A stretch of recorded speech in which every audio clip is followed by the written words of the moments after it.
Hey, planner friends, it's Nia. Welcome to Life with Nia, and welcome to the 2021 budget series. So, I decided a few weeks ago that I wanted to do a series of videos to set up my 2021 budget, show you what I would be doing in the new year that was different from what I have been doing, what I was going to be using and so I've been just sort of trying to work on it and figure it out. And I feel like I'm running out of time and at the same time feel like I'm not ready, but better late than never. So here we are. I'm thinking the series is going to be about 7 to 10 videos. This is the first one, which is just an overview. I want to try to keep them to about 10 minutes each, but some of them will be a little bit longer. The reason I don't know the exact number yet is because there are some things that I'm not sure that I'm going to do. One, because I just don't know that I'll have time. My goal is to have a video per day, beginning today, Saturday, December 26th, and running through either next Saturday or Sunday, which would be the beginning of the new year, the first or the second, or the second or the third.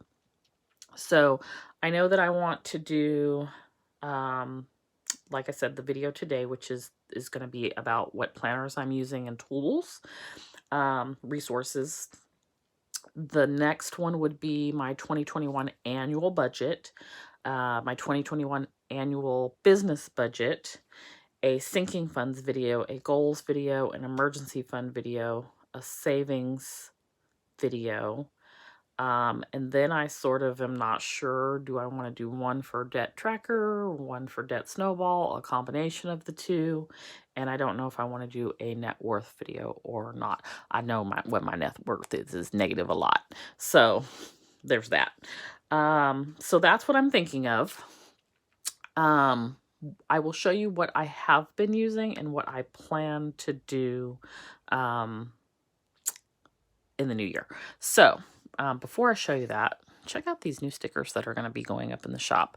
I just thought these were really cute. It's just a little fun sheet. They'll be $2.50, and it's for, I only have January through April done, but this is going to be at studioblissco.com. So this is January and February and March and April. So look for those coming in the shop.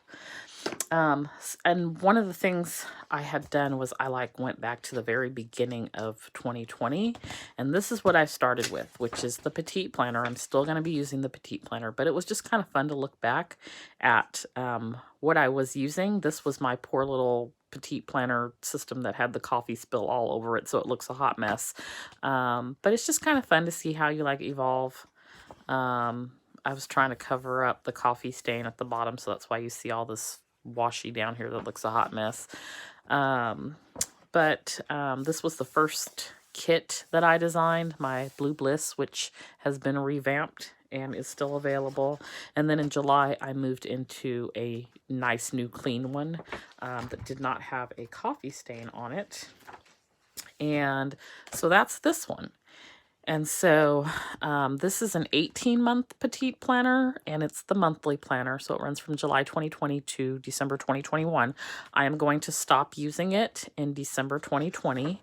I will be using the exact same one, but I will start fresh for January.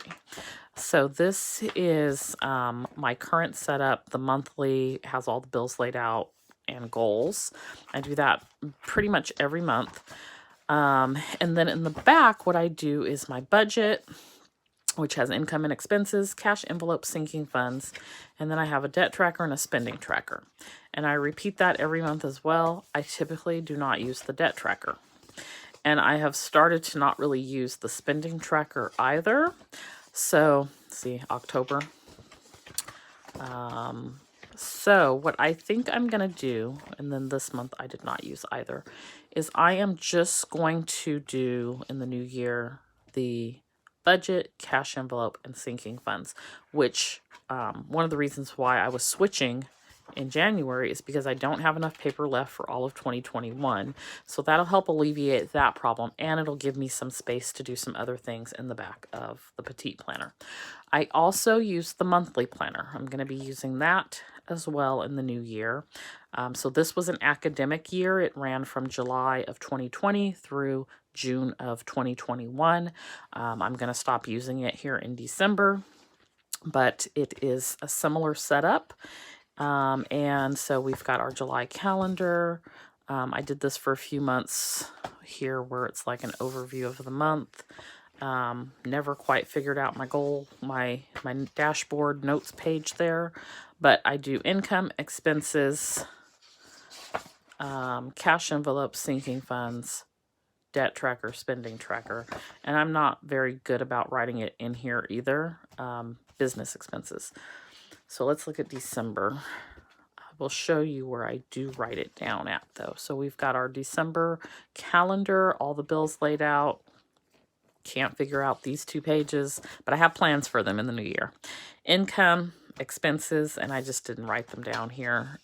Cash envelope, sinking funds, debt tracker, spending tracker. Weekly check-in was something new that I started doing. I really like it, and I will be continuing to do that. And then we have business expenses, and then we have an extra page, which is good because I may need that for the savings challenge that I'll be doing in the new year. This is the Budget by Paycheck workbook from the Budget Mom.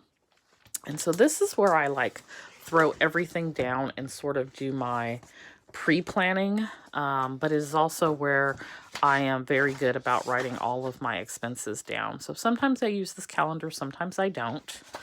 And then in here, I have income, expenses, when they're paid, it's all filled in, my sinking funds, my cash envelopes, all of that gets down. It usually takes me 2 pages of that. There's a page per paycheck, and because I'm paid once per month, all of the extra income that I have coming in is not guaranteed, so I don't budget it by paycheck in that method. It's definitely accounted for in my budget, but not by paycheck. My one sole source of income that I know that I'm going to receive as long as I continue to work is what I budget out for the month. And so these extra sheets really cover my expenses because I can't put them all on one sheet. This was a printable, so I can print out what I need. This is like really sloppy. I just throw the information down there to just sort of get myself organized so that I can have it neat in one of my other planners. This is where I write down all my expenses and then color code it by category. And I have also been keeping track of all of this is Afterpay and Klarna. So we're working to get out of that in January. Then at the end of the month, so you're not going to see it for December because we're not at the end of the month yet, but at the end of the month, we go through, look at each of those categories, how much of my monthly budget it was, what was the percentage, what's the comparison versus the previous month, did I spend more or less? And so I am going to continue using this in 2021, but I am switching to the boxed set, which is a smaller version of the same thing. So this is the box set. I have a video unboxing this that I will link below. And so I've already started to work on setting up January. So we've got our January month at a glance calendar. And then we've got some note pages. And then that same information, income and expenses, is here. Cash envelopes and sinking funds are here. And then the next page is for like extra debt, extra savings, and your cash envelope breakdown. I don't use these now, and so I don't foresee myself using them in January. So I think I'm going to tape this page together. And then that will give me the rest of my, because I don't have enough space here for my expenses. So this will give me the rest of my expenses. And then this repeats. All of this I have paper clipped together is repeat. And I do not think that I will need it. So I just paper clipped it together. And then we get into expenses. So I think they give you enough for 5 or 6 paychecks. Let's see. So there's 1, 2, 3, 4, 5. I don't know, I lost count. 1, 2, 3, 4, 5. So 5 paychecks. And so I'm just doing one, but I need the extra sheet because I don't have enough room so I'm using 2 of them basically. So then for my expenses, they're going to go here. And instead of it all being on 1 page, it flows all the way across 2 pages now. And so I, on the 8.5 by 11 sheet of paper, you have 32 lines. On here, you have 30. And so I should still be able to get everything I need on 2 to 3 pages. So I have that ready to go. And then I like to put Afterpay and Klarna on its own page. So I labeled it up top so that I know to start logging those expenses here. And there's more than enough expense trackers. So we have that. And then at the end of the month, we have a place for monthly net worth tracking, so assets and liabilities. We have a place to look at your budget categories, so I will break down how much I spent in areas like housing and utilities and groceries and whatnot. And then how much money went to debt, how much money went to savings, and a comparison of December to January. And then there's another notes page, and then there's cash envelope slips that you can take to your bank. I have a whole Post-it pad of them, so I won't be using that. And then this comes with stickers. I will also be setting up, so this may be a whole separate thing, a whole nother video, setting up this planner. I've got cash envelopes here. This is the instruction book that tells you how to use it. I probably need to read it. There's a place here for your like short-term, medium-term, and long-term goals. Place for memberships. There's goals here, I think 8 goals. Yeah, 8 goals that you can list out. And then a yearly savings tracker. And another yearly savings tracker. So the first one was for goals 1 through 4, and the second one's for goals 5 through 8. And then there's a visual savings tracker. So I need to figure out what I'm going to use all that for. And then I have the yearly spending overview. So I can put down my expense categories. Like, for example, if I want to know how much am I spending for utilities. In January, I spent this much. In February, I spent this much, and so on. And then there's a yearly balance overview. So savings, debt, retirement. You can look at what all your balances are each month. So I'm looking forward to tracking those types of things. And I'm not sure how I will use this. I don't know if I want to, chart it out or not, but it's a nice option.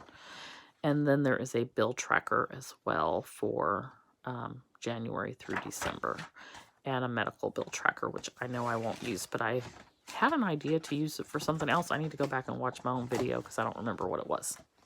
Still going to be using my Petite planner. See, I wanted these videos to be like 10 minutes, and it's already almost 15. So I've started to set up January already. And I just paper clipped July through December because I won't need those. So we've got January here, got February that I started to work on. And then in the back, I just did 2 pages this time. January budget, which is my income and expenses, and my cash envelopes and my sinking funds. And then we go into February when we go to the next page. And so I will probably plot out the rest of the year, see how many pages I have left, and add some additional things into the back. Now, I have been asked, does the Budget Mom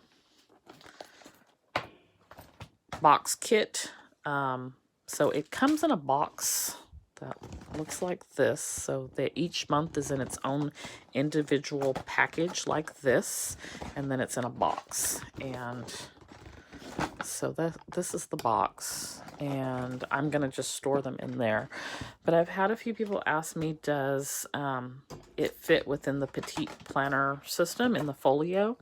So yes, it does. I think the best way to do it is like this is the middle. It's not quite the middle because I have it paper clipped, but to put it this way in there, and then you know, close it, and yes, you can carry it around with you. I don't know that I will do that because I have 4 in here, and so that means removing something. I've also had people ask me, why do I have this stuff in all these different places? I need the redundancy. It helps me to stay on task. It helps me to write it down and remember. And so that's what works for me. You can have it in one place, and that might be perfect for you. I need it in multiple places to get my life together. So that is what I plan to do in 2021. So I'll have the Petite planner, I'll have the Budget Mom box set, and yes, I will have my big monthly planner, which is sort of like my my Bible. Everything is going to be in here. Things will be in here that are not in the other ones. For example, business expenses and my business budget will be in here. All of my trackers will be kept in here. So I've got January set up already, and I am putting the savings challenge over here. So that's why I said I have finally a plan for these pages. And then I kind of have an idea what I want to do for the dashboard. So like goals and savings and some sort of inspirational quote down here. And then income expenses, cash envelopes and sinking funds, debt tracker, spending tracker, weekly check-in, and business expenses. And then I have a blank page. February will be the same setup. At least that's what I'm planning for right now. Then when we get into the back of the planner, I'm going to do like a vision board or something inspirational on the first couple of pages. And then this part is still a work in progress. I'm thinking goals will be here. Annual budget will be on these 2 pages. Business budget will go here. Emergency fund and a visual tracker for my emergency fund. Savings, and I don't know what it's going to look like yet. And then saving for a couple of different things. So like debt-free Christmas, and then vacations. And then we will go into, so I have net worth here, but I'm going to go into debt first. So this will get moved around. And I have a debt budget kit somewhere. I'm probably going to use like 4 of these. I don't know. I didn't get enough note pages in the back. I think I did 40, which is 20 sheets of paper, and I wish I had done 80 because I would like to do a debt snowball for each month. So I need to figure out, maybe I'll do 6 of them, or I don't know. So we'll see. But I don't have enough paper to do what I want to do. So I've got to figure out how I want to do that with the debt snowball. So far I've put down 4 pieces of, I've allocated 4 sheets of paper, or 4 pages, not sheets, because that would be 8 pages, but 4 pages. Then I have these visual trackers that I really like. So I'm working towards being more intentional about paying down debt, and so I like the visual trackers. So I've got for the various credit cards, I've got a credit card tracker. I've got several of those. IRS tax bill tracker. I've got a car loan tracker. And like I said, I don't have enough pages. So I don't know just yet what it's going to ultimately look like. But that is my 2021 budget plan, just really abstract in general. I will get into the details in each of the videos. So the first video I think will be the 2021 annual budget. And part of what makes me reluctant is I just don't know what my income is going to be like. Since this whole pay cut thing, my check has been different every month. And it's frustrating because I don't know what they're doing. So I'm just going to do the best I can to calculate it. Side note, if you're wondering what I did with the Sarah Marie stickers, because I had decided to make my own, I put them in here. This is just a notebook, and my word of the year for 2021 is brave. And so I thought this Courage Over Fear was cute. I have a ton of these notebooks that do not get used, and so the color scheme worked perfectly. So I'm going to mock everything up in here first. And so I've started working on that. And that's where I put the Sarah Marie stickers, and I think that they look beautiful in here, and this is a place where I can just plot everything out before I go film and make it look beautiful. So that is what I'm doing with those stickers. If you have any questions for me, please feel free to ask down below, and I will see you for the next budget video. I'll try to make sure to link them all so that you can watch them in order as well. Thank you for watching, and I'll see you next time. Don't forget to like and subscribe. Bye.